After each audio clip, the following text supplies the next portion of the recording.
So we are now going to start a new chapter number 6 according to NCERT। क्या है हमारे पास? Electromagnetic induction, right.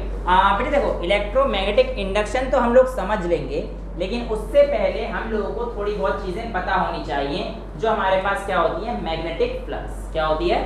Magnetic flux. अब आप लोगों को याद है कि जब हम लोगों ने चैप्टर 1 किया था, वहां पर हम लोगों ने इलेक्ट्रिक फ्लक्स जैसी चीज पढ़ी थी।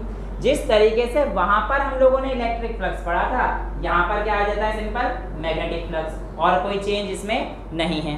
अब कैसे आता है, क्या आता है, आइए एक बार देख लेते हैं इस चीज को। देखिए, आप लोगों के पास वहां पर हुआ करता था, किसी भी सरफेस एरिया से कितनी number of electric field lines pass हो रही हैं, वो उसका इलेक्ट्रिक फ्लक्स हुआ करता था। भाई, the number of electric field lines passing through an area is called electric flux. उल्टा कर दो, यहाँ पे बस इलेक्ट्रिक की जगह मैग्नेटिक लेके आ जाओ। क्या बोलोगे? The number of magnetic field lines passing through the area is called magnetic flux. Magnetic flux में जो आपकी डायरेक्शन होती है वो वही होती है जो एरिया वेक्टर की होती है, यानी कि मैग्नेटिक फ्लक्स और एरिया वेक्टर आपस में बिल्कुल सेम एंगल बनाते हैं, ठीक है। और अगर सेम एंगल बनाते हैं तो आपको ये पता होना चाहिए कि मैग्नेटिक फ्लक्स हम लोग किससे रिप्रेजेंट करेंगे? यहाँ पे बेटा फाई से। किससे रिप्रेजेंट करेंगे? फाई से। और फाई इज इक्वल्स टू हमारे पास क्या आ जाएगा? B dot d s. फिर वही स्मॉल एलिमेंट लूंगा तो मैं डी फाई करूंगा, बी डॉट डी एस करूंगा और डी एस को इंटीग्रेट करके एरिया तक पहुंचा दूंगा। तो मैं डायरेक्ट ले देता हूँ phi is equals to B dot A. और क्योंकि हमारे पास मैक्सिमम कब आती है?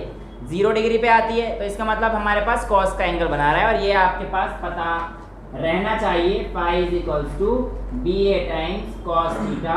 ये आप लोगों के पास क्या आता है? आपका मैग्नेटिक फ्लक्स। तो ये आप लोगों से पहला इंट्रोडक्शन पार्ट आता है कि आपके पास मैग्नेटिक फ्लक्स क्या होता है। तो आप कहेंगे कि कितने number of magnetic field lines उस सरफेस एरिया से पास हो रही हैं, वो हमारे पास मैग्नेटिक फ्लक्स है। इस मैग्नेटिक फ्लक्स की अगर मेरे को यूनिट बतानी है तो बेटा मैं कैसे बताऊंगा? देखिए, फाई की यूनिट मेरे पास बी डॉट ए की, क्योंकि कॉस थीटा तो हमारे पास dimensionless unitless value होती है, वो तो रेडियन में, लेकिन हमारे पास फाई की तो कोई ना कोई वैल्यू आएगी बेटा, right? Yes, exactly, tesla metre square, ठीक है। तो हमारे पास ये चीज़ क्या होती है? इसको हम लोग एक और चीज़ बोलते हैं, क्या बोलते हैं? वेबर, ठीक है। और एक इसके इक्वल होता है, वेबर के इक्वल भी होता है जब ये वैल्यू 1 आती है। 1 टेस्ला 1 मीटर स्क्वायर के एरिया में जाता है, तो आपके पास मैग्नेटिक फ्लक्स कितना बोला जाता है? 1 वेबर का भी बोला जाता है। इतना क्लियर है? अब यहाँ पर हमारे पास आप लोगों को इंट्रोड्यूस कराया जाता है एक नई टर्म से, जिसका नाम है इलेक्ट्रोमैग्नेटिक इंडक्शन। देखो बेटा, इंडक्शन का मतलब आप लोग इंड्यूस जैसे किसी नाम की चीज़ से वंचित हो तो नहीं है अब, क्योंकि हम लोग इंड्यूस चार्ज पहले पढ़ चुके हैं, राइट। अब यहाँ पर देखो क्या बोल रहा है, इलेक्ट्रोमैग्नेटिक इंडक्शन, यानी कि इलेक्ट्रिसिटी इंड्यूस कराई गई है किसी मैग्नेटिज्म जैसी फेनोमेना से। देखो, ये बात तो तय थी कि हमारे पास कोई भी एक मूविंग चार्ज हमारे पास मैग्नेटिज्म लेकर आता था। मूविंग चार्ज हमारे, देखिए चार्ज से करता था, करंट लेके चलता था। भाई, कोई भी हमारे पास एक चार्ज जाएगा, ये करंट लेकर चलता था, और इस करंट के आसपास हमारे पास मैग्नेटिक फील्ड हुआ करती थी। ये बात तो हम लोगों ने देखी। लेकिन हमारे पास फैराडे और ऑयस्टर जैसे जब साइंटिस्ट आए तो उन्होंने बहुत ही बढ़िया फेनोमेना बताई।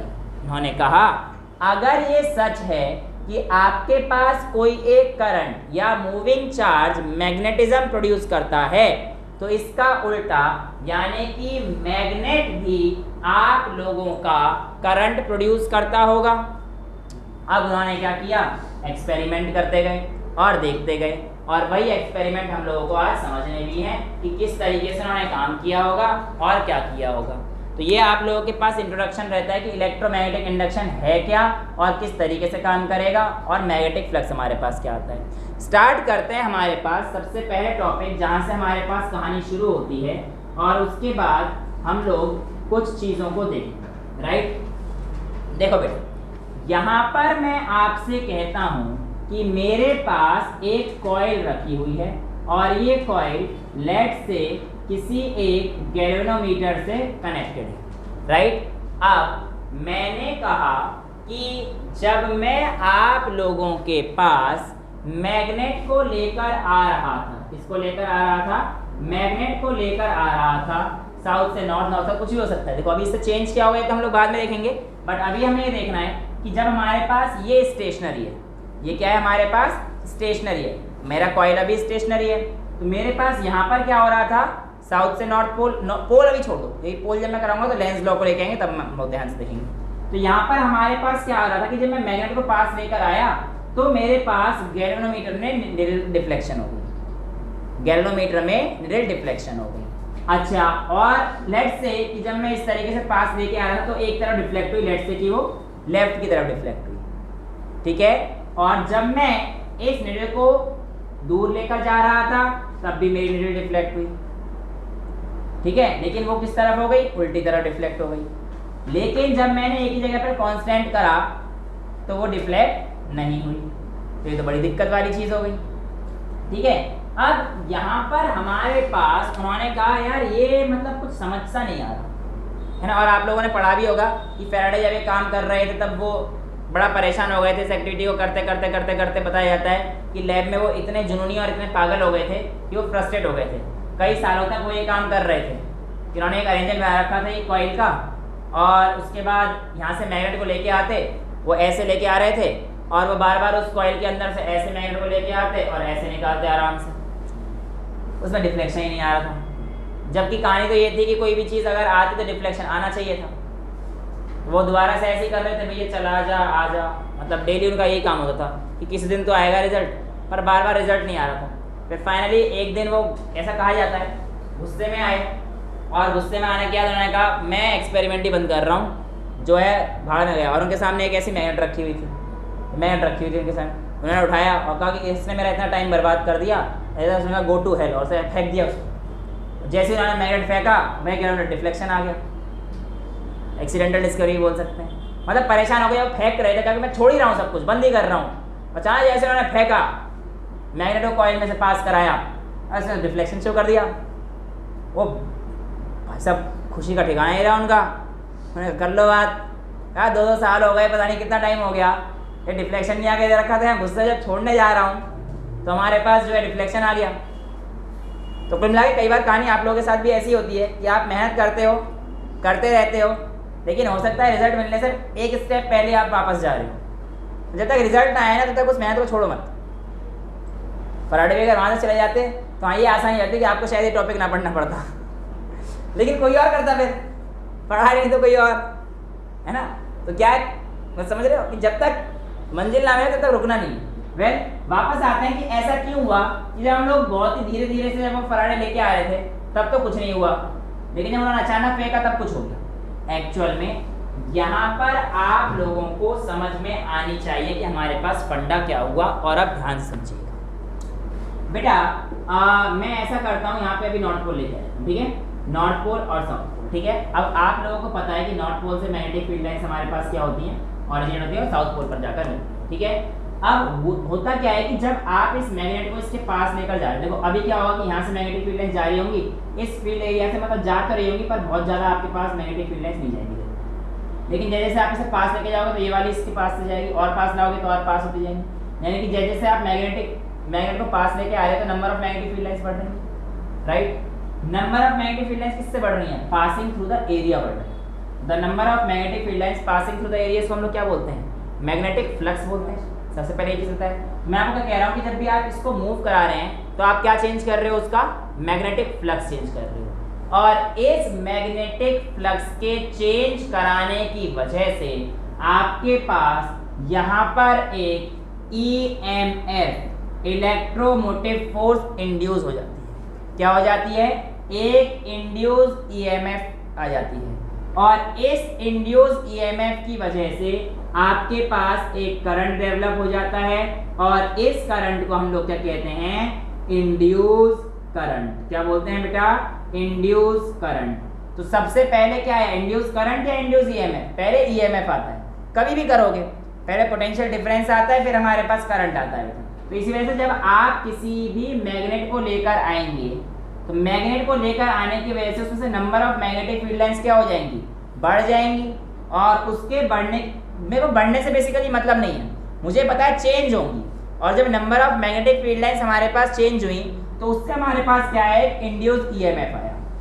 यानी कि जो फैराडे साहब का इंड्यूस्ड ईएमएफ आया वो क्यों आया, क्योंकि उनके पास नंबर ऑफ फील्ड लाइंस बहुत ज़्यादा तेजी से चेंज हो गई। एक्चुअल में ये भी कहानी है कि जितना तेजी से आप इस चीज़ को चेंज करते जाओगे उतना अच्छा आपके पास आपका इंड्यूस्ड ईएमएफ आएगा और उतना ही अच्छा आपके पास करंट भी आएगा, राइट। अब यहाँ पर आप लोगों के पास एक जो चीज़ बताई जाती है उस चीज़ को समझने से पहले मैं आपको इसके 2-3 केस बता देता हूँ। एक केस तो हमारे पास इंड्यूस्ड ईएमएफ इस तरीके से हो गया। दूसरे केस में जब मैं इसको बाहर लेके जाऊंगा तो देखो number of magnetic field lines तब भी चेंज होंगी। सपोज करो मैं इस कॉइल को ऐसे रख देता हूँ और मेरे पास मैग्नेट यहाँ पर था ऐसे नॉर्थ पोल साउथ पोल, तो इससे जाने वाली हमारे पास मैग्नेटिक फील्ड लाइंस इतनी सारी, राइट। जब मैं इसे दूर लेकर जा रहा हूँ तो कहानी क्या होगी बेटा कि इस कॉइल के पास से हमारे पास अब मैग्नेटिक फील्ड लाइन इक्का दुक्का ही रह गई कि दूर लेके जा रहा हूँ ना, तो यहाँ पर क्या हुआ, number of magnetic field lines change हो गई। तो चेंज इन मैग्नेटिक फ्लक्स आ गया क्योंकि number of magnetic field lines change हो गई। देखो हमारे पास जो फ्लक्स था वो किस किस चीज पे डिपेंड कर रहा था, बी पे और ए पे डिपेंड कर रहा था, बी पे और ए पे डिपेंड कर रहा था और कॉस थीटा पे भी डिपेंड कर रहा था। हालांकि यहाँ पे तो थीटा की कोई रोल है ही नहीं, तो सीधा आगे पीछे करना है बस मेरे को। तो यहाँ पे लेकिन फ्लक्स चेंज तो हो रहा है और फ्लक्स के चेंज होने की वजह से हमारे पास क्या है, ईएमएफ इंड्यूस हो रहा है। तो चाहे आप पास लेके आओ चाहे आप दूर लेके जाओ, ईएमएफ तो इंड्यूस दोनों ही केस में होना है, इस बात में तो कोई शंका थी ही नहीं, ठीक है। अब इन्होंने क्या करा, स्टेशनरी रख के देखा तो कोई गैलेंट में डिफ्लेक्शन नहीं आया। क्यों नहीं आया, कि स्टेशनरी का मतलब क्या हुआ बेटा कि आपके पास वहां पर मैग्नेटिक फील्ड लाइन से कोई चेंज नहीं आ रही है। और जब मैग्नेटिक फील्ड लाइन से कोई चेंज नहीं आएंगी तो आपके पास क्या कोई फ्लक्स आएगा, चेंज इन मैग्नेटिक फ्लक्स हुआ नहीं, चेंज नहीं हुआ ना। मैग्नेटिक फील्ड लाइंस तो आ रही हैं पर मैग्नेटिक फ्लक्स में कोई चेंज नहीं हुआ ना। कहने का मतलब अगर तुम इसको इसे यहाँ पर रखोगे स्टेशनरी तो इसमें चेंज कुछ नहीं होगा, लेकिन आगे पीछे करोगे तो चेंज होगा। उस चेंज की वजह से इंड्यूस ईएमएफ आता है, ठीक है। तो इन्होंने कहा कि स्टेशनरी वायर से कोई फर्क नहीं पड़ेगा। एक केस जिसने हमने मैग्नेट मूव करी, अगली बार हमने क्या करा, मैग्नेट को स्टेशनरी कर दिया और कॉइल को मूव करा दिया। कॉइल पे पहिया लगा दो और कॉइल को मूव कर दो, कहानी तो बिल्कुल सेम ही है, कोई फर्क नहीं पड़ना। बात तो वही है कि जब आप इसको लेके जाओगे तो आप बेसिकली एरिया को हिला रहे हो। इस बार इसको फिक्स कर दो भाई, पहले इसका एरिया इतना था, तो इसे पास लेके जाओगे तो इसका एरिया इतना आ जाएगा नंबर ऑफ, तो इसको दूर लेके जाओगे तो कहानी तो वही कर रहे हो ना, कोई अलग कहानी थोड़ी कर रहे हो भाई। इस ट्रॉली को अगर आप आगे लेकर जाओगे तो number of magnetic field lines बढ़ जाएंगी, पीछे लेकर आओगे तो मैग्नेटिक फील्ड लाइंस घट जाएंगी। एक ही जगह पर रख दोगे तो चेंज नहीं होंगी और चेंज नहीं होने की वजह से गैल्वेमीटर पे डिफ्लेक्शन नहीं दिखाएगा। तो ये दो एक्टिविटी आपके पास रहती हैं कि आपके पास किस तरीके से मैग्नेटिक फील्ड लाइंस हमारे पास बढ़ती हैं और घटती हैं और उससे क्या चेंज होता है, इतना समझ में आता है। अब ये जो इंड्यूस ईएमएफ आया और इंड्यूस करंट आया, क्या क्या आया, एक तो इंड्यूस ईएमएफ आया और एक इंड्यूस करंट आया। अब बेटा इस इंड्यूस करंट का पोलैरिटी पूछी जाती है। क्या पूछी जाती है, एक तो पोलैरिटी पूछी जाती है और एक चीज पूछी जाती है, वो क्या होती है, आपकी डायरेक्शन पूछी जाती है। इंड्यूस ईएमएफ की पोलैरिटी और इंड्यूस ईएमएफ की डायरेक्शन क्या होगी, कैसे बनेगी, उसको समझने से पहले एक चीज ऐसे समझ लीजिए, जैसे कि कहते हैं वो एक केस होती है ना कि यार मतलब अगर किसी गर्लफ्रेंड के पास जाओ, मतलब जैसे तुम बनाना चाहते हो गर्लफ्रेंड, ठीक है, और उससे पूछो कि भाई आई लव यू या जो भी है XYZ जो भी तुम कह देते हो, पर वो एक ही चीज़ कहती है। मतलब ज़्यादातर केसेस में क्या होता है, कटता ही है ना लोगों का, तो मेरा भी कटा था कि टेंशन ले रहे, पर कहने का मतलब है कि यार मैं तेरे से प्यार तो नहीं कर सकती पर तू मेरा बहुत अच्छा दोस्त है। कहने का मतलब तो जाने तो नहीं दूंगी पर तेरे को पास आने भी नहीं दूंगी। समझ रहे हो कहानी को। तो ये जो चीज़ है ये हमारे पास किस में आएगा, आपका ईएमएफ जब इंड्यूस आएगा तो ये जो इंड्यूस ईएमएफ है वो किस तरीके से आएगा, क्या आएगा, इस चीज़ से समझो कि ना तो वो आपको पास आने देगा और ना आपको दूर जाने देगा या देगी, ठीक है, ना तो आपको पास आने देगी और ना दूर जाने देगी। कहने का मतलब क्या हुआ, आइए देखते हैं।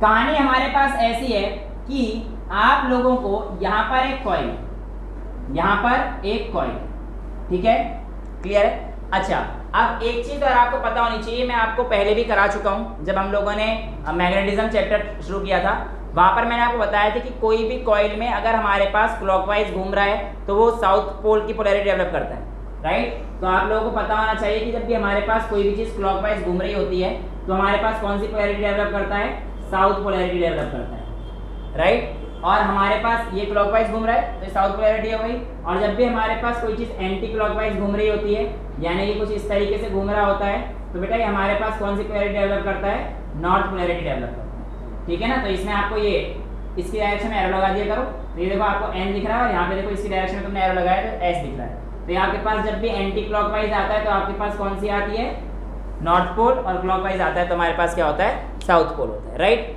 अब यहाँ पर मैं आपसे एक दो चीज़ें पूछता हूँ जो आपको आप समझाएंगी कि आपका इंड्यूस करंट, देखो इंड्यूस करंट कैसे आया, पहले इंड्यूस ईएमएफ आया और उस इंड्यूस ईएमएफ से हमारे पास क्या आया, इंड्यूस करंट, ठीक है।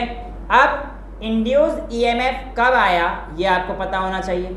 तो इंड्यूस ईएमएफ जो कि हमारे पास ई है, ये कब आ रहा है, जब आपका फ्लक्स समय के साथ साथ चेंज हो रहा है। तो यानी कि इंड्यूस ईएमएफ बराबर क्या होता है, d phi by d t, यही तो है। इंड्यूस ईएमएफ आपके पास क्या होता है, E is equals to d phi over d t, ये तो बात बिल्कुल तय है। लेकिन यहाँ पर आप लोगों के पास एक और लॉ आता है जिसे हम लोग कहते हैं लेंज लॉ। क्या कहते हैं, लेंज लॉ। लेंज लॉ की अगर हम लोग बात करते हैं तो ये जो मैंने आपको बताया कि पास आने नहीं देगा और दूर भी नहीं जाने देगा, वो हमारे पास बेसिकली लेंज लॉ ही है। यानी कि it opposes the cause which is producing it. क्या कहता है Lenz law, it opposes the cause which is producing it, यानी कि वो उसी फैक्टर का अपोज करता है जिसकी वजह से वो खुद पैदा हो रहा है।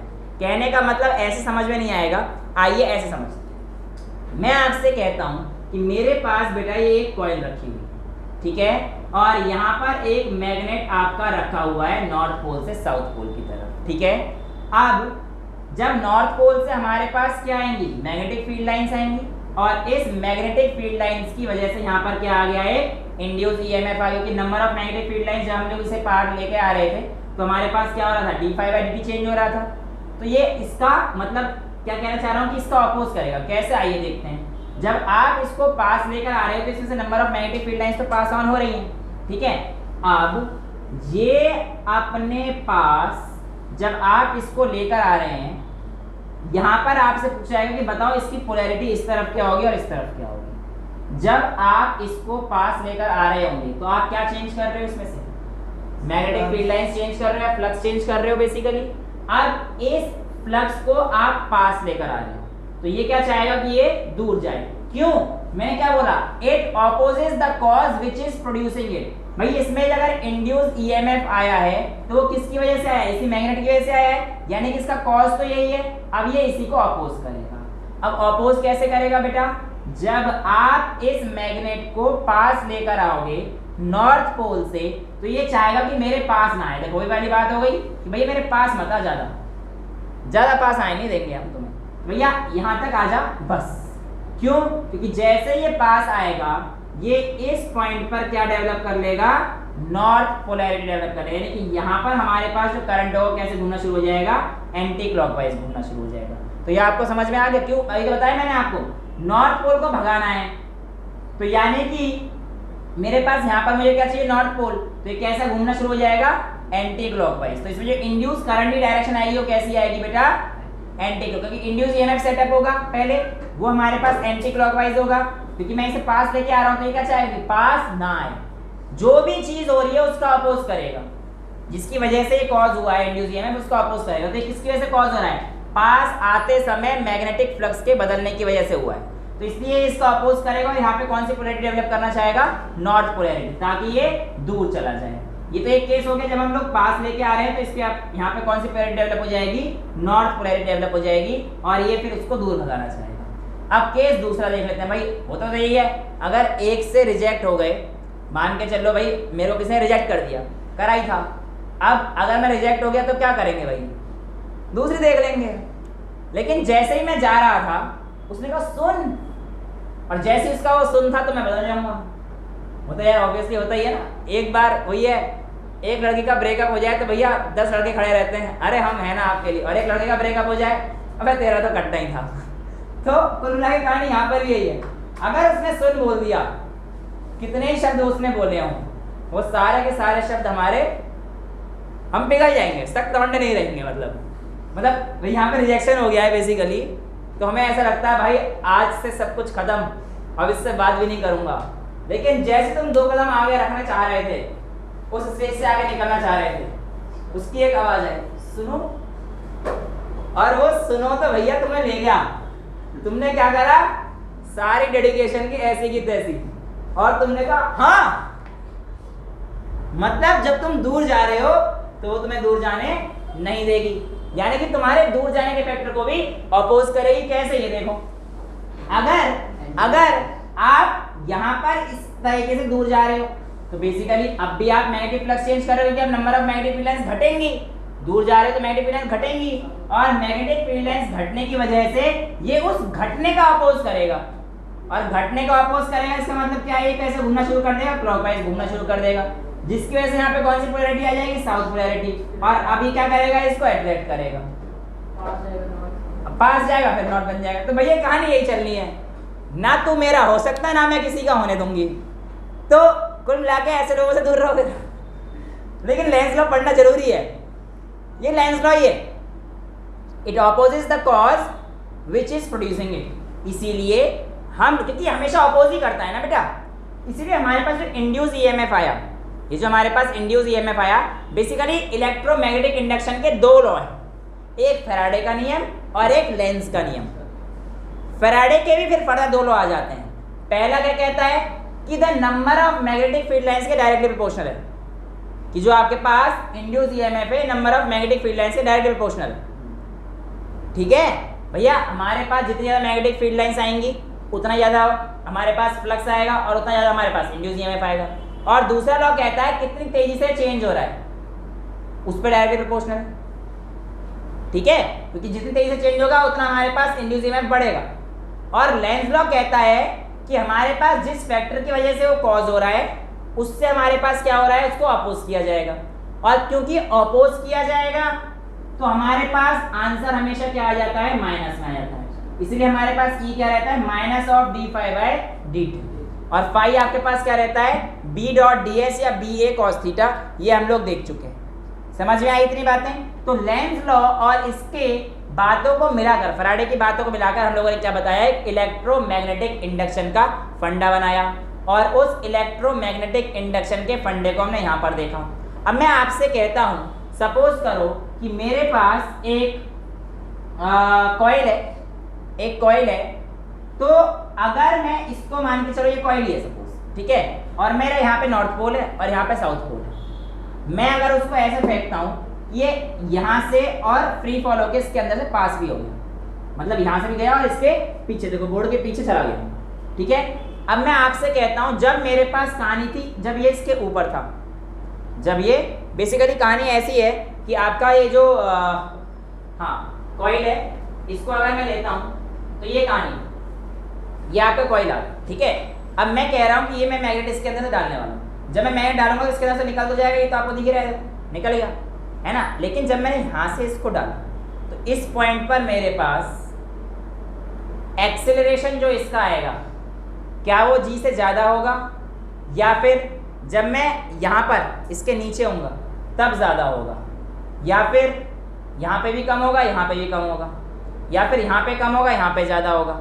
समझ रहे हो, आपको मैंने 2 पॉइंट दे दिए, एक ऊपर वाला पॉइंट लेट से ए और एक नीचे वाला पॉइंट लेट से बी। तो आपको बताना है कि जो आपके पास इस मैग्नेट का एक्सेलरेशन है वो ए पॉइंट पर ज़्यादा रहेगा ड्यू टू ग्रेविटी से, मतलब ए ग्रेटर देन जी होगा किस पॉइंट पर, ए पर, बी पर, या फिर होगा ही नहीं, या फिर ए पर ज़्यादा होगा या बी पर ज़्यादा होगा। ये आप लोगों से क्वेश्चन पूछा गया था, एक बार ट्राई कीजिए। तो बेटा जो आंसर आप लोगों ने ढूंढा वही है कि सर दोनों टाइम पे हमारे पास ये वैल्यू जी से बड़ी नहीं हो सकती, क्योंकि ये हमारे को लेंस लॉ का नियम फॉलो कराना चाह रहा है। जब मैं हम उसे ऊपर फेंक रहे होंगे तो एक पॉइंट तो ऐसा आएगा कि वो ठीक है जी के बराबर भी हो जाएगा, लेकिन एक पॉइंट पे आते हुए उसका अपोज कर रहा होगा, और जब वो अपोज कर रहा होगा तो उसकी एक्सेलरेशन कुछ कम हो जाएगी, जिसकी वजह से वो एक्सेलरेशन जी से ज़्यादा नहीं बढ़ सकती। ये बात तो तय हो गई। हाँ, अगर वो तेजी से खींच लेता नीचे तब तो एक बार को बात बन जाती, बट ऐसा होता नहीं है। अच्छा, अब जब एक सिचुएशन वो आ गई कि वो उस कॉइल से पास कर गया, नीचे पहुंच गया, तो नीचे पहुंच गया तो वो उसका फिर से अपोज करेगा, वो दूर भी तो नहीं जाने दे रहा, तो वो उसको ऊपर की तरफ खींचना चाहेगा। तो इस केस में हमारे पास क्या हो जाएगा, कहानी चेंज हो जाएगी, और इसके केस में यानी कि ना ए पॉइंट पर ना बी पॉइंट पर, कभी भी वो जी से ज़्यादा नहीं पहुंच सकती। क्लियर है? आगे बढ़ते हैं फटाफट से। यहाँ पर आप लोगों से एक चीज़ जो पूछी जाती है वो ये है कि अगर हमारे पास कॉइल में n नंबर ऑफ टर्न्स बढ़ा देते हैं तो हमारे पास एक इसमें n की मल्टीप्लाई कर देना, ये आप कर चुके हो, सॉलिनॉइड वॉलिनॉइड के जितने भी क्वेश्चंस करें, n d∅dt हो जाएगा, उसमें कोई आपके पास अंतर नहीं आने वाला है। अब ये तो आपको ठीक है कि आपके पास EMF आ गया, ये आ गया, ये आ गया, लेकिन लेंज लॉ एक देखो आपके पास यहाँ पर अगर बात करते हैं, आपको पता होना चाहिए law of conservation of energy नाम की एक चीज होती है। वो क्या कहती है कि energy can neither be created nor be destroyed, it can only be converted from one form to another form. ये चीज तो हमारे पास कहती है law of conservation of energy. अब अगर हमारे पास ऐसी बातें कही जाती हैं तो आपसे कहा जाता है शो कीजिए कि लेंज लॉ आपके पास law of conservation of energy को ओबे करता है।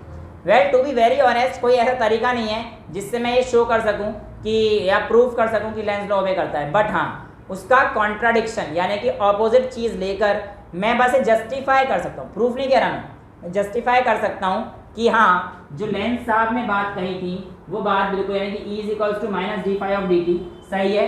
इसको हम लोग कैसे बताएंगे? तो ठीक है, देखो अगर लेंज लॉ सही है वो तो हमें पता है, बट लेंज लॉ देखो, लेंज लॉ के हिसाब से कहानी देखो ना यार क्या है, इस कॉइल के पास अगर आप यहाँ पर नॉर्थ पोल और यहाँ पर साउथ पोल रखते हो और इस मैग्नेट को जब आप पास में लेके आओगे बेटा तो एक पॉइंट पे आकर के रिपेल करेगा, और जब रिपेल कर रहा होगा उसके बाद आपको यहाँ से यहाँ पर पहुँचने में एक्स्ट्रा या एक्सटर्नल वर्क डन करना पड़ेगा, यानी कि आपको बाहर से कोई फोर्स लगानी पड़ेगी तभी तो आप उसके पास जा पाओगे। ये बात तो बिल्कुल ठीक है कि अगर आपको यहाँ से यहाँ जाना है तो आपको क्या करना पड़ेगा, एक्सटर्नल वर्क डन करना पड़ेगा, और यही एक्सटर्नल वर्क डन आपको जो है इलेक्ट्रिकल एनर्जी की फॉर्म में मिलती है। लेकिन ये कहानी क्यों हुई? क्योंकि इसने इस पॉइंट पर एंटी क्लॉकवाइज की पोलैरिटी डेवलप कर ली थी, एंटी क्लॉकवाइज की पोलैरिटी डेवलप कर ली थी, जिसकी वजह से यहाँ पे भी नॉर्थ पोल आ गया, और नॉर्थ पोल आने की वजह से रिपल्शन हुआ, और इस रिपल्शन को ओवरकम करने के लिए हमें काम करना पड़ेगा। लेकिन मैं कहता हूं आपसे कहानी को उल्टी कर दो। क्या कहता हूं? कहानी को उल्टी कर दो। लेट्स से आप लोगों के हिसाब से अगर मैं मान लेता हूं कि सर हम लोग यहाँ पर साउथ पोल को ले लेते हैं, लेट्स से मैं ही कह रहा हूं कि लेंस को हम लोग गलत मान के चलते हैं कि यहाँ पे साउथ पोलैरिटी होती है, ठीक है। अब इतनी दूर पर मेरा मैग्नेट रखा, इतनी दूर पर मेरा मैग्नेट रखा हुआ था। अब इस मैग्नेट की मैग्नेटिक फील्ड लाइंस तो जाएंगी, लेकिन आपने हल्का सा इसे पुश किया, सपोज करो यहाँ पर हल्का सा पुश किया, हल्का सा पुश करते ही वो हल्का पुश सब चीज को ओवरकम करते हुए इसके अंदर से ही पार कर जाएगा। यानी कि बिना वर्क डन करे आपको वर्क डन मिल रहा है, आपने कोई काम थोड़ी किया, एक मिनिमम अमाउंट ऑफ फोर्स से आपने बहुत ज्यादा अमाउंट ऑफ एनर्जी बना दी। करते देखो ना, ये इसके अंदर जाएगा, पास करेगा, और हमारे पास मैग्नेटिक फ्लक्स तो फ्री में चेंज हो रहा है, फिर तो बिना कुछ खर्च करे चेंज हो रहा है। बट ऐसा नहीं होता, अपोज करता है। सच बात, क्योंकि अगर ऐसा होता तो मिनिमम वर्क से यानी कि बहुत लो अमाउंट ऑफ फोर्स से आपको बहुत ज्यादा, और इवन यू कैन से कि ये कभी रुकता ही नहीं, इनफाइनाइट अमाउंट ऑफ एनर्जी मिल जाती, जो कि पॉसिबल है नहीं। ये रुकेगा नहीं ना, चला जाएगा ये तो ऐसे चलता रहा, फिर तो बहुत ज्यादा amount of energy, infinite amount of energy मिलेगी, राइट। तो ये हमारे पास चीज गलत हो जाती है। This is how you will show that Lenz law is in accordance with law of conservation of energy. इतनी चीज समझ में आती है? कोई डाउट इस टॉपिक में नहीं है? आगे चलें। अब आगे पढ़ते हैं हम लोग मोशनल ईएमएफ। क्या पढ़ते हैं बेटा? Motional EMF. देखो बेटा, कुछ भी नहीं है। मोशनल ईएमएफ का मतलब क्या है? नाम से पता पड़ रहा है ईएमएफ इस बार किसकी वजह से आने वाला है? मोशन की वजह से आने वाला है।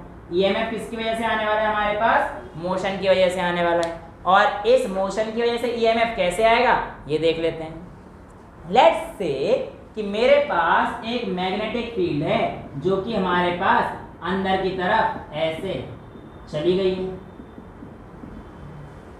राइट। यहाँ तो कोई दिक्कत नहीं है। अब मैंने यहाँ पर एक कोई भी बाउंड्री लगा रखी है, ठीक है, और इस बाउंड्री पर, बाउंड्री थोड़ी बड़ी हो गई, छोटी कर देता हूँ, और इस बाउंड्री पर ये हमारे पास क्या है, इनवर्ड मैग्नेटिक फील्ड। अब आप ये बहुत अच्छी तरीके से जानते हैं, ठीक है। और इस बाउंड्री पर मैंने यहाँ पर एक रॉड लगा। देखो बेटा, इसको करने के दो तरीके हैं। ये तरीका ही एनसीईआरटी में दे रखा है, और दूसरा तरीका जो आपकी किताबें खुल रही हैं उसमें जो तरीका दे रखा है वो हम आगे करते हैं। पहले एनसीईआरटी का तरीका सीख लेते हैं, ठीक है। अब देखो, मैंने कहा कि मैं जब इस रॉड को आगे लेके जा रहा हूँ तो मेरे पास इसकी जो वेलोसिटी है इस तरफ हो जाएगी, राइट। और जब ये रॉड इधर जाएगी तो आप देखो ना, यहाँ पर आपको समझ में आ रहा हो कि वेलोसिटी इधर है, ये वेलोसिटी इधर है। जो इसका लेंथ है, कंडक्टर की लेंथ इस डायरेक्शन में, तो इसकी लेंथ की जो हमारे पास एरिया वेक्टर मतलब लेंथ वेक्टर जो जाएगा वो या तो इस डायरेक्शन में जा रहा होगा या इस डायरेक्शन में जा रहा होगा। और मैग्नेटिक फील्ड आपके अंदर है, तो यहाँ पर अगर आप चेक करोगे तो आपके पास तीनों चीज़ें आपस में किस तरीके से हैं, परपेंडिकुलर, तीनों परपेंडिकुलर। देखो ना, मैग्नेटिक फील्ड अंदर जा रही है, मैग्नेटिक फील्ड जा रही है अंदर, और आपका जो लेंथ की वेलोसिटी है वो इस तरफ है, और करंट एलिमेंट ये रहा, मतलब जो आपके पास रॉड है इसका लेंथ वेक्टर ये। तो आप देखो ये तीनों आपस में एक दूसरे के 90 डिग्री पे बन रहे हैं। समझ में आ रही है चीज़ें। अब जब ये अंदर गया होगा तो इस बात की गारंटी है कि जब ये मूव कर रहा है तो हमारे पास कोई ना, क्योंकि मैग्नेटिक फील्ड मूव कर रहा है, एरिया चेंज, यहाँ से यहाँ पे आया तो एरिया चेंज कर रहा है। मैंने कहा ये लाइट से यहाँ पे पहुँचे, जैसे स्मॉल डिस्टेंस इतनी ट्रेवल कर ली कि ये dx डिस्टेंस ट्रेवल, क्या करी, dx डिस्टेंस इसने ट्रेवल कर ली। अब पाई हमारे पास क्या होता है, b डॉट a। अब इस डंडे ने, जब कंडक्टर है, डंडा नहीं कंडक्टर है, ठीक है, एक कंडक्टर जब मूव कर रहा है, सर कितना डिस्टेंस ट्रेवल किया है, dx, इसकी लेंथ तो इतनी है। अब a को मैं क्या लिख सकता हूँ बेटा, भाई लेंथ इंटू जितना डिस्टेंस में ट्रेवल करिए, लेंथ इंटू ब्रेड्थ, भाई dx क्या हो जाएगी, इसकी ब्रेड्थ, और लेंथ तो इसकी l ही रहेगी, वो तो कोई चेंज होने से रहेगी, कंडक्टर की लेंथ l है।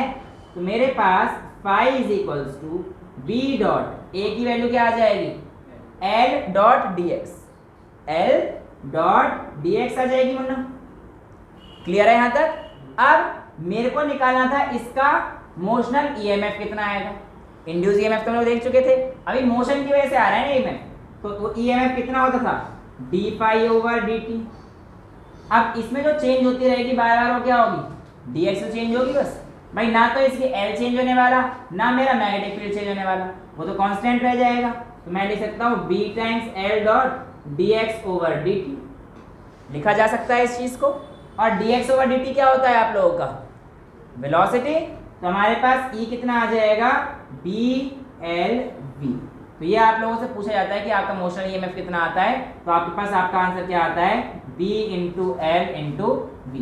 तो ये आप लोगों का मोशनल ईएमएफ निकालने का एक तरीका होता है, जिसमें आप लोगों से पूछा जाता है किस तरीके से आपका मोशनल ईएमएफ आता है और उसकी वैल्यू कितनी आती है। इसे नोट कीजिए, फिर हम लोग दूसरा तरीका देखते हैं। तो अभी हमने देखा कि हमने जो मोशनल ईएमएफ निकाला वो कैसे निकाला था। अब हम देख रहे हैं कि मोशनल ईएमएफ हम लोग लॉरेंस फोर्स से कैसे निकालेंगे as per your refreshers and all. तो बेटा देखिए, कहानी तो हमारे पास वही है कि आपके पास यहाँ पर एक कंडक्टर रखा हुआ है l लेंथ का, और आप इसे v वेलोसिटी से मूव करा रहे हैं। आपके पास आपकी मैग्नेटिक फील्ड कुछ इस तरीके से है, और इस मैग्नेटिक फील्ड में आपके पास आपका ये कंडक्टर मूव कर रहा है। कंडक्टर जब मूव कर रहा है तो बेटा हमारे पास जो इसकी वेलोसिटी है वो ये, राइट। अब कंडक्टर के अंदर हमारे पास इलेक्ट्रॉन होंगे, और जब ये कंडक्टर मूव करेगा तो हमारे पास एक मैग्नेटिक फोर्स आएगी इसके अंदर, क्योंकि ये वेलोसिटी के साथ मूव कर रहा है। वो आप पढ़ चुके हैं कि जो मैग्नेटिक फोर्स होती है वो QVB होती है, और क्योंकि यहाँ पे इलेक्ट्रॉन है इसलिए हमारे पास क्या हो जाएगा, E times V into B. E v cross B हमने पढ़ा था, V क्रॉस बी याद आना चाहिए आप लोगों को ये सब चीज़ें। अब हम लोग देखते हैं यहाँ पर कि हमारे पास कोई भी चीज़ किस तरीके से आती है। आप लोगों को क्या करना है, जिस डायरेक्शन में वेलोसिटी जा रही है वो आपका मोशन हो गया है, और आपका मैग्नेटिक फील्ड किस तरफ जा रहा है, देखो ये आपके पास क्या हुआ, आपकी वेलोसिटी और आपका मैग्नेटिक फील्ड अंदर। तो याद करो मैंने आपको बताया था force, palm will give the direction of force. तो इस तरफ आपकी वेलोसिटी और इस तरफ आपका मैग्नेटिक फील्ड अंदर। तो आपका फोर्स कहाँ जा रहा है, नीचे की तरफ आ रहा है। अगर मैं ये कहता हूँ कि ये जो फोर्स है मेरा नीचे की तरफ आ रहा है, तो कुल मिलाकर जो यहाँ के कंडक्टर्स हैं ये हमारे पास यहाँ पर इलेक्ट्रॉन का डिपोजिशन कर रहे हैं, क्योंकि फोर्स आ रहा है ना यहाँ पे नीचे की तरफ, और इस फोर्स की वजह से सारे इलेक्ट्रॉन नीचे की तरफ आ रहे होंगे। समझ पा रहे हो कहानी को? जब हमारे पास यहाँ पर कंडक्टर में इलेक्ट्रॉन आएंगे और यहाँ पर इस कंडक्टर में फोर्स कहाँ आ रहा है, नीचे की तरफ, तो सारे इलेक्ट्रॉन कहाँ आएंगे, नीचे आ जाएंगे। और जब इस कंडक्टर के इलेक्ट्रॉन नीचे आना शुरू करेंगे तो हमारे पास यहाँ पर क्या आ जाएगा, positive charge. Basically positive charge आएगा नहीं, पर इलेक्ट्रॉन अपनी जगह से खाली हो गए तो क्या छोड़ गए, ये तो कहेंगे पॉजिटिव हो गए। तो यानी कि हमारे पास अंदर हमारे पास इस तरीके का सेटअप हो जाएगा। ओहो हो, लेकिन एक गड़बड़ हो गई यहाँ पे। तो इस पॉजिटिव और नेगेटिव के सेटअप होने की वजह से यहाँ पर एक और फोर्स लग गया, इलेक्ट्रिक फील्ड डेवलप हो गई, क्योंकि और इलेक्ट्रिक फील्ड की डायरेक्शन कुछ इस तरीके से थी। तो यानी कि यहाँ पे तो आपके पास इलेक्ट्रिक फोर्स भी आ रहा है और ये इलेक्ट्रिक फोर्स जो इसने इलेक्ट्रिक फील्ड बनाई होगी उसके इक्वल होगा। ये सिचुएशन कब तक चलेगी, ये सिचुएशन तब तक चलती है जब तक आपके पास इसका मैग्नेटिक और इलेक्ट्रिक फील्ड आपको क्या ना हो जाए, इक्विलिब्रियम में ना आ जाए। और जब ये इक्विलिब्रियम में आ जाएगा तो बेटा आपके पास कहानी ये हो जाएगी। क्या ऐसा हो सकता है कभी कि ये एक्सीड कर दे, यानी कि इलेक्ट्रिक फील्ड इसको एक्सीड कर दे? नहीं। E by v velocity selector का होता है, ठीक है, वो आपको पता होना चाहिए, ये हम लोग पहले भी कर चुके हैं। तो ऐसा कभी नहीं हो सकता कि हमारे पास जो आपका मैग्नेटिक फील्ड है उसको एक्सीड करके यहाँ पे आ जाए, नहीं। अब यहाँ पर आपके पास मैग्नेटिक फील्ड हमारे पास कितनी थी, E times v into B, और ये हमारे पास इसके इक्वल थी E के, where v is the velocity. यहाँ पे हमारे पास v क्या है, अभी वेलोसिटी है, E से E चला जाएगा तो हमारे पास E की वैल्यू कितनी आ जाती है, v इंटू बी, राइट। ये तो आप लोगों को पता ही होगा। अब एक चीज और आपको पता होना चाहिए कि आपके पास E इज इक्वल्स टू क्या होता था हमारे पास, v by R, v by L हुआ करता था भाई potential. E is equals to v by L होता है, तो यानी कि आपके पास v इज इक्वल्स टू क्या आ जाएगा बेटा, E टाइम्स एल आ जाएगा। और ये जो v है ये क्या है हमारे पास, पोटेंशियल डिफरेंस। बट इसकी टर्म्स में अगर हम लोग बोलेंगे तो क्या बोलेंगे इसे, इंड्यूस ईएमएफ। भाई वही तो हमारे पास पोटेंशियल डिफरेंस के इक्वल है। तो आपके पास E की वैल्यू किसके इक्वल आई थी, देखिए यहाँ पर v टाइम्स b, E की वैल्यू v इंटू बी आई थी। तो आपके पास पोटेंशियल डिफरेंस जिसको कि आप इंड्यूस ईएमएफ बोलेंगे वो किसके इक्वल आ जाएगा, E की जगह आप क्या रख सकते हैं, v टाइम्स b और l। तो यहाँ पर देखिए फिर से आपके पास वही कहानी आ गई है कि आपके पास इंड्यूस ईएमएफ हमारे पास किसके इक्वल आ गया है, बी एल वी के इक्वल आ चुका है। अब कहानी तो बिल्कुल सेम ही है, चाहे इससे कर लो चाहे उससे कर लो। Induce EMF is equal to B L V आएगा हमारे पास। पूछो आपने जो F इक्वल टू EV लिया है, हाँ, तो एक सिंगल पार्टिकल के लिए होता ये है। एक इलेक्ट्रॉन के लिए है, हाँ, इलेक्ट्रॉन की वजह से जो हमारे पास आया। पूरा FE ले लो, हाँ, तो आप पॉजिटिव और नेगेटिव बहुत सारे चार्जेस की वजह से ले लो। यहाँ पर बेसिकली मैं अगर बात करूंगा तो आप n टाइम्स लगा दो, कोई फर्क नहीं पड़ने वाला उससे, क्योंकि यहाँ पर आप अगर n इलेक्ट्रॉन को कर दोगे उससे कोई चेंज नहीं आएगा आपके आंसर में। मैं आपको एक का लेके चल रहा हूँ कि जो चार्ज आएगा इलेक्ट्रॉन, यहाँ पे बेसिकली क्यू आएगा। ये तो मैंने आपको बताया कि इलेक्ट्रॉन आया इसलिए मैंने ये ले लिया है, अदरवाइज तो मैं यहाँ पे क्यों लिखूंगा, चार्ज को लिख रहा हूँ, मैं चार्ज को कंसीडर कर रहा हूँ। ये तो मैंने आपको समझाने के लिए कि इलेक्ट्रॉन की वजह से आ रहा है इसलिए, ताकि आप कंफ्यूज ना हो। ठीक है, तो ये वैल्यू हमारे पास आ जाती है। रॉड का फोर्स ड्यू टू नहीं, फोर्स इसकी वजह से नहीं, रॉड की वजह से, रॉड के अंदर ही कहानी हो रही है सारी। ये कहानी हमारे पास इसके अंदर, जो मैग्नेटिक फोर्स लगा वो भी इसी पे है, जो इलेक्ट्रिक फोर्स लगी वो भी इसी पे। ठीक है, तो ये हमारे पास ईएमएफ आ चुका है। अब आप लोगों से पूछा जाएगा कि करंट कितना आएगा इसके अंदर, या इंड्यूस करंट कितना आएगा। तो बेटा induce current I is equals to, आप लोग वही करेंगे E बाय आर। तो आपके पास I की वैल्यू कितना आ जाता है, हमारे पास E की वैल्यू कितनी आई है, B L v by R, where v is the velocity है, v इज द वेलोसिटी।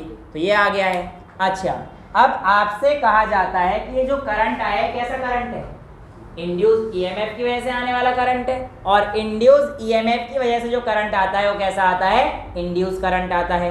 अब ये जो इंड्यूस करंट होता है बेटा, इसकी जो डायरेक्शन है ये हम लोग किससे देते हैं, फ्लेमिंग के राइट हैंड रूल से। इंपॉर्टेंट है, याद रखना कि बच्चे जो गलती करते हैं वो कर देते हैं कि इंड्यूस करंट की डायरेक्शन को निकालने के लिए भी हम लोग किसका इस्तेमाल कर लेते हैं, लेफ्ट हैंड रूल का। वो गलत हो जाता है। लेकिन हमें करना क्या है, इंड्यूस करंट अगर आ जाता है तो हमारे पास हमें राइट हैंड का इस्तेमाल करना है। कहानी बिल्कुल सेम है, फादर मदर चिल्ड्रन। फादर यानी कि फोर्स या मोशन, मदर यानी कि magnetic field, M for magnetic field, और चिल्ड्रन यानी कि करंट यानी कि इंड्यूस करंट इस बार। ठीक है, तो फोर्स तीनों परपेंडिकुलर रखिए, और जिस जिस दिशा में आपको दे रखा हो, जैसे वो कह देगा कि भैया फोर्स आपका अपवर्ड जा रहा था और आपका जो मैग्नेटिक फील्ड था वो वेस्ट टू ईस्ट जा रहा था। ठीक है, लेट्स से ऐसा दे दिया हमें, आपको बताना है कि इंड्यूस करंट की डायरेक्शन क्या होगी, तो आप क्या करेंगे, फ्लेमिंग का राइट हैंड रूल लगा देंगे। राइट हैंड रूल लगा के देखिए तो आप क्या पाएंगे कि आपके पास जो आपका करंट की डायरेक्शन है, ये क्या दे रखा है हमें, फोर्स ऊपर दे रखा था, तो फोर्स को ऊपर कर दो। Magnetic field west to east, तो मैंने आपको बता रखा है कि जहाँ पे खड़े हो जाओ वहाँ से राइट में ईस्ट, लेफ्ट में वेस्ट, सामने नॉर्थ, साउथ, अपवर्ड और डाउनवर्ड, सारी डायरेक्शन इसी चीज को लेंगे। फोर्स कहाँ है मेरा, ऊपर की तरफ था, करंट कहाँ जा रहा था, वेस्ट से ईस्ट की तरफ, यानी कि वेस्ट से ईस्ट की तरफ ऐसे गया, तो इसका जो मेरे पास इंड्यूस करंट वो किधर जा रहा है, नॉर्थ की तरफ। तो आपका फाइनल आंसर क्या बनेगा, नॉर्थ की तरफ। ठीक है, तो ये आप लोगों को अपने हिसाब से करना, डायरेक्शन में कोई प्रॉब्लम नहीं आएगी, सबकी डायरेक्शन सेम रहेगी। ठीक है, तो इस तरीके से आपके पास आपका मोशनल ईएमएफ आता है। अब अगर मोशनल ईएमएफ, तो ये आ गया मेरे पास, इस बात से तो ठीक है। ठीक है, आपसे पूछा जाता है कि आप लोगों के पास पावर कितनी आएगी, जो आपकी पावर डिलीवर करी गई है। तो पहले आप लोगों को पावर निकालने से पहले आपको फोर्स निकालना पड़ेगा। ठीक है, और फोर्स निकालने के लिए आपको पता होना चाहिए कि एक करंट कैरिंग कंडक्टर में जिसकी लेंथ L है, उसमें हमारे पास F is equals to B I L sine theta, ये वैल्यू हमारे पास आया करती थी। mg is equals to B I L, याद कीजिए, तो F is equals to B I L sine theta हुआ करता था। तो आपके पास अब फोर्स कितना है, साइन थीटा कितना आएगा बेटा, साइन थीटा हमारे पास L क्रॉस B, अगर आप अब भी देखोगे तो L और B में 90 डिग्री का ही एंगल है। I L क्रॉस B आया करता था, L और B में अब भी भैया L ऊपर था, L ये है, B ये है, एंगल 90 डिग्री अंदर की तरफ है ना बेटा मैग्नेटिक फील्ड, और लेंथ वेक्टर इसका ये था ऊपर, तो ये देखो अब भी 90 डिग्री है, तो यानी कि वो तो हमारे पास 90 डिग्री रहेगा। और I की वैल्यू हमारे पास क्या आई है, BLV, तो आपके पास F is equals to B into B L v into L by R, B B L L, तो आपके पास क्या आ जाएगा, B square L square into v by R. ये आपके पास क्या आ गया है, फोर्स आ चुका है, जो कि इस कंडक्टर पे लग रहा होगा जब वो किसी मैग्नेटिक फील्ड में घूम रहा होगा। B square L square v by R, ये आप लोगों से पूछा जाता है। मैंने कहा इसकी वजह से पावर कितनी आई होगी, तो पावर निकालने के दो तरीके, एक आप लोगों को जो पता है वो पावर है आपके पास कौन सी, जो आपकी हीटिंग इफेक्ट वाली पावर है। एक और पावर होती है बेटा जो इसके मोशन की वजह से आती है, जो उसकी वेलोसिटी की वजह से आती है, वो क्या होती है, एफ डॉट वी, यानी कि जब मैं किसी फोर्स को उसकी वेलोसिटी से मल्टीप्लाई करता हूं तो मेरे पास क्या आ जाती है, पावर आ जाती है, यानी कि power is equals to F dot v हो जाएगा। और अगर मैं एफ डॉट वी कह रहा हूं तो इसका मतलब मेरे पास ये कहानी आनी चाहिए कि एफ तो यहाँ से कर दूं इंटू वी कर दूंगा, तो मेरे पास क्या आ जाएगा, B square L square V square by R आ जाएगा बेटा। अगर मैंने इस तरीके से काम कर दिया है तो मेरे पास एक चीज और देखने को मिल सकती है, जो आप लोगों ने बोला, कौन सा, हीटिंग इफेक्ट वाला, जो आप लोग चैप्टर नंबर 3 में पढ़ते हुए आए हैं, P is equals to I square R, यही तो होता है हमारे पास, P is equals to I square by R. अब I की वैल्यू हमारे पास क्या होती है, B क्या आएगी बेटा हमारे पास, E बाय आर, यही तो आई थी हमारे पास, I is equals to E by R. E की वैल्यू हमारे पास क्या थी, BLV, तो आप कह सकते हो I is E square by R square into R, और E स्क्वायर की वैल्यू क्या थी, BLV थी भाई, E is equals to BLV आया है ना, तो आप लोग यहाँ पे क्या लिख सकते हो, B square L square V square by R square into R, एक आर से एक आर गया, तो ये देखो ये हमारे पास, चाहे आप इस फॉर्म में देखिए चाहे आप इस फॉर्म में, यानी कि चाहे आप पावर को इस फॉर्म में देख लो या इस फॉर्म में, यानी कि एनर्जी दोनों जगह हमारे पास क्या है, सेम है। यानी कि हमारे पास मैकेनिकल को इलेक्ट्रिकल, देखो पहले मैकेनिकल एनर्जी थी, फिर इलेक्ट्रिकल में कन्वर्ट करके फिर लास्ट में हमारे पास हीट आया है, बट हर जगह हमारे पास पावर या एनर्जी क्या आ रही है, सेम आ रही है ना, सेम। इसका मतलब क्या है कि हमारे पास law of conservation of energy यहाँ पर भी ओबे हो रही है। लेकिन आप लोगों से अगर मैं पूछता हूँ क्या मेरा चार्ज जो यहाँ पर चल रहा था ये टाइम डिपेंडेंट है, क्या टाइम पे वेरी करता है या नहीं करता, तो आपका आंसर क्या रहेगा, सर चार्ज का मतलब होता है I is equals to Q by T. Generally जो हमारे पास I रहता है वो क्या रहता है, हमारे पास Q बाय टी रहता है। तो Q is equals to I T, तो ये बात तो बिल्कुल ठीक है कि Q टाइम पे डिपेंडेंट करता है। लेकिन जब आप इंड्यूस करंट का केस लेंगे तो आप देखेंगे कि आपके पास टाइम डिपेंडेंट चीज़ें नहीं रहने वाली हैं। ऐसा क्यों, आइए देख लेते हैं। देखिए बेटा, आपको ये भी तो पता है कि I is equals to E by R होता है, तो आप ऐसा कर दीजिए I is equals to E by R, और I को आपने अभी क्या लिखा, I को आपने क्या लिखा, Q बाय टी।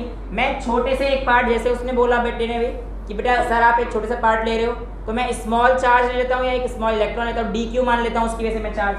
तो मैं कह देता हूँ कि बेटा I को मैंने DQ बाय dt लिख दिया है, और इसकी वजह से मैं E को भी क्या लिख सकता हूँ, d phi over dt। E is equal to d phi over dt हम लोग कर चुके हैं अभी तक, तो is equals to d phi over dt into 1 by r, right. तो मैं यहाँ से dt से dt गया, तो q is equals to dq is equals to d phi over r, या मैं कह सकता हूँ कि q मेरे पास फाई ओवर r आएगा, यानी कि टाइम का यहाँ पर कोई भी रोल नहीं आता है। और delta q is equals to delta phi by r, average अगर आपको निकालना है तो उसके हिसाब से आप लोग आराम से देख लेना। तो ये वैल्यू आप लोगों से पूछी जाती है कि क्या आपका चार्ज टाइम डिपेंडेंट होता है, तो आपका आंसर क्या रहेगा, नहीं होता है। इतना नोट कीजिए। फिर लास्ट टॉपिक आज के लिए रोटेटिंग वाला एक करा देता हूँ, जिससे कि आप लोग क्वेश्चंस करेंगे तो आपका हो जाएगा। अब बेटा हमारे पास एक छोटी सी कहानी रहती है, जिसमें मैं कहता हूँ कहानी वही है यार, कोई अंतर नहीं है बेटा, बिल्कुल सेम कहानी रहती है, बस हल्का सा कॉन्सेप्ट घुमा देते हैं और आप लोगों ने जो पढ़ा होता है उससे कोई ज़्यादा अंतर नहीं आता है। यहाँ पर क्या कहा जा रहा है कि मेरे पास एक रॉड रख दी गई है। क्या रख दी गई है, मेरे पास एक रॉड रख दी गई है, और जब मैंने इस रॉड को यहाँ पर रखा है, अब मैं इसे घुमा रहा हूँ। बेसिकली क्या कर रहा हूँ बेटा, घुमा रहा हूँ, एक रॉड को घुमा रहा हूँ। लेट्स से कि मैंने जब इसको घुमाया तो सर्कुलर पाथ पे घुमाया मैंने इसे। कैसे घुमाया, हमारे पास सर्कुलर पाथ आया।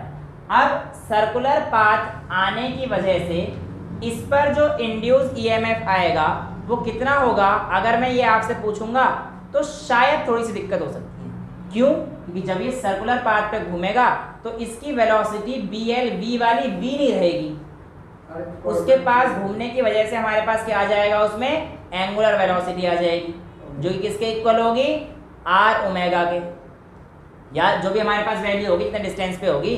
लेट्स से देखो किसी भी पॉइंट से आप निकाल सकते हो, मुझे कोई दिक्कत नहीं है। मैं कहता हूं कि चलो x डिस्टेंस पर बताओ, x डिस्टेंस पर बताओ कितनी है।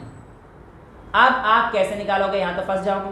लेकिन बेटा फंसना क्यों है, आपने ये वाला केस अभी नहीं किया था क्या, इसमें हमने क्या किया था, हल्का सा मूव कराया था, हल्का सा मूव कराया था और dx लेके हमने उसका एरिया निकाल दिया था, राइट। और अब तो आपको और चीज़ें पता ही हैं। अब आपको पता है कि हमारे पास जो आपका E आता है वो कितना आता है, BLV आता है, आता है कि नहीं आता है। अब आप लोगों को एक चीज़ जो पता होनी चाहिए वो ये है कि जब मैं इसको इस तरीके से घुमा रहा हूँ, यानी कि थीटा डिग्री से रोटेट करा रहा हूँ, ठीक है, तो थीटा डिग्री हमारे पास बेसिकली यहाँ से ऐसे रखा हुआ था और थीटा पे यहाँ पे रोटेट हो चुका है, ठीक है ना। लेकिन अब किसी भी पॉइंट पे देखो, वेलोसिटी यहाँ पर ये होगी, यहाँ पर इस तरफ होगी, यहाँ पर इस तरफ, यहाँ पर इस तरफ, यहाँ पर इस तरफ, मतलब जाएगी तो इसी तरफ ना, हमेशा ऊपर की तरफ ही जा रही है ना वेलोसिटी।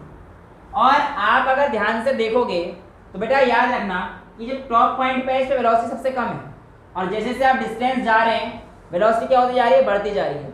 इसीलिए अगर मान के चलो मेरे पास एक झूला है जो कि सेंटर से ऐसे बंधा हुआ है और उसके बाद उस झूले को इस तरीके से घुमाया जाता है गोल गोल।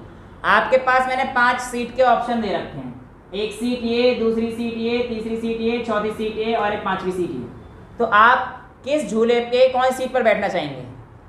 अगर आपको सबसे ज़्यादा मज़े लेने हैं तो आपको 5वीं सीट पर बैठने हैं, क्योंकि पहली वाली सीट में तो पता ही नहीं पड़ेगा, यूँ घूमता रहेगा ना, है ही नहीं उसमें डिस्टेंस।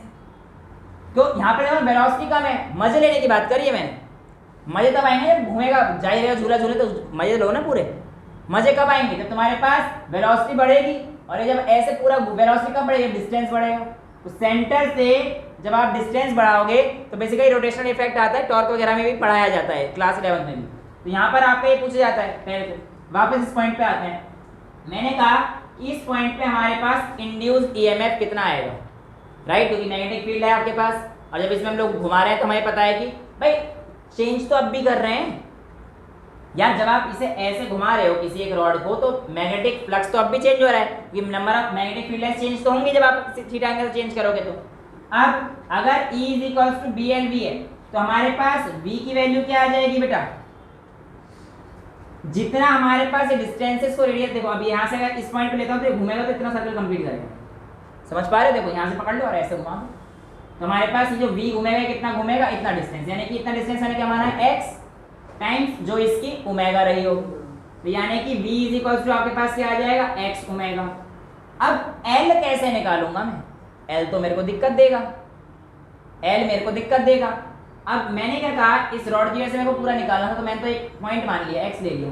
एक काम करता हूँ, मैं छोटा सा एलिमेंट यहाँ पर ले लेता हूँ, ये वाला dx एलिमेंट ले लेता हूँ। dx एलिमेंट ले लिया तो मेरे पास E की वैल्यू कितनी हो जाएगी, b times dot dx into x times omega.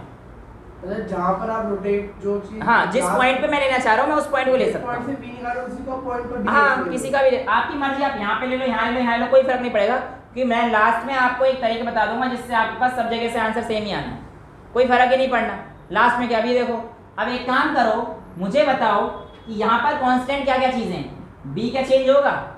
नहीं। ओमेगा चेंज होगा? नहीं, क्योंकि वो तो जो घूम रहा है। हाँ, हर एक पॉइंट पे, लेकिन जिस पॉइंट की बात करें वहां पर भी ओमेगा चेंज नहीं होगा, तो हमेशा कांस्टेंट रहेगा, यानी कि b और ओमेगा को कांस्टेंट रहने वाले हैं। और अगर मैंने यहाँ पर एक छोटा सा एलिमेंट लिया है dx, तो हमारे पास जो इंड्यूस ईएमएफ आएगा वो भी कितना आएगा, de आएगा बेटा। तो आप लिख सकते हैं आपके पास जो de आएगा वो b omega x dot dx, right. अब मेरे को पूरा इंड्यूस ईएमएफ निकालना था, तो क्या करूंगा, छोटा सा एलिमेंट का एक का निकाल दिया, इंटीग्रेट कर दो। ये तो बचपन से करते आ रहे हैं, मतलब क्लास 11 से, कि एक छोटे एलिमेंट का निकाल के पूरा इंटीग्रेट कर दो। पर इंटीग्रेट की लिमिट कहाँ से कहाँ तक लगाएंगे, तो भैया यहाँ से शुरू करूंगा और यहाँ तक लिमिट लगा दूंगा, 0 से L तक। यानी कि इस पॉइंट यही तो होगी, लोअर लिमिट हमारे पास 0 और हायर लिमिट L। जितना लंबा, अब मुझे यार किसी भी जगह की दे दे। अब आप समझ सकते हो क्वेश्चन में वो कहेगा, सपोज करो 40 मीटर का डंडा था, 15 मीटर बताओ, तो आपको क्या करना है, 15 मीटर पे एक एलिमेंट मान लेना, 15 मीटर का निकाल देना, क्या फर्क पड़ना है, कोई फर्क नहीं पड़ेगा। तो 0 से लेकर L तक अगर मैं करता हूँ इसको, तो आप कह सकते हो कि सर आपका d इज इक्वल, सीधा कर देता हूँ मैं इसका इंटीग्रेशन, तो ये e आ जाएगा, b ओमेगा कांस्टेंट आ गया है, x डॉट dx का इंटीग्रेशन x² 2, और मैं इसको इंटीग्रेट कर देता हूँ सीधा कहाँ से, 0 से लेकर L तक, राइट। तो हमारे पास E कितना आ जाएगा, b ओमेगा L² 2। तो ये आप लोगों के पास आता है जब भी आपके पास कोई एक रोटेटिंग कंडक्टर होता है, जब आपके किसी मैग्नेटिक फील्ड में वो रोटेट करता है, तो उसका इंड्यूस ईएमएफ आप किस तरीके से निकालेंगे, तो आपके पास क्या आ जाएगा, E = b ओमेगा L² 2। तो ये आप लोगों के पास कॉन्सेप्ट होते हैं। अभी इससे आगे के जो कॉन्सेप्ट हैं कि थीटा पे क्या चेंज आएगा, कैसे आएगा, ये सब हम लोग नेक्स्ट क्लास में रखेंगे। आज के लिए इतना काफ़ी है। That's all for today. Thank you so much.